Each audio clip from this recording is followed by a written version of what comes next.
കോഴിക്കോട് നിന്ന് ബാംഗ്ലൂരിലേക്കുള്ള യാത്ര അത് ഒരുപാട് ഡിലൈറ്റ്ഫുൾ എക്സ്പീരിയൻസസ് ആണ്. Welcome to Bangalore vlogs part 1.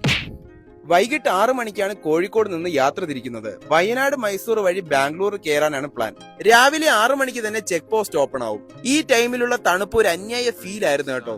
I was actually shivering but it was worth it. Beautiful ഫോഗൊക്കെ നിറഞ്ഞ വിഷ്വൽസ് ആയിരുന്നു ത്രൂ ഔട്ട്. തണുപ്പായിരുന്നത് കൊണ്ട് തന്നെ കേരളത്തിലെ ലാസ്റ്റ് ഹോട്ടലിൽ നിന്നും ചായയും വടയും കഴിച്ചിട്ടാണ് ഞാൻ ഇറങ്ങിയത്. ഇനിയുള്ള യാത്ര ബന്ദിപ്പൂർ ടൈഗർ റിസർവ് ഫോറസ്റ്റിലൂടെയാണ്. നല്ല തിക് ഫോറസ്റ്റിന്റെ ഉള്ളിൽ കൂടെ ഒരു പീസ്ഫുൾ യെറ്റ് ബ്യൂട്ടിഫുൾ ഡ്രൈവ് ആയിരുന്നു കേട്ടോ ഇത്. എല്ലാരും എക്സ്പീരിയൻസ് ചെയ്തിരിക്കേണ്ട ഒന്ന് തന്നെയാണിത്.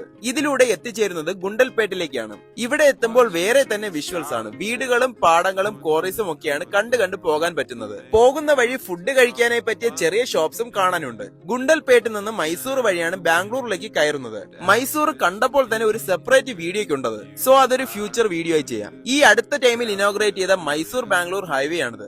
ഒരു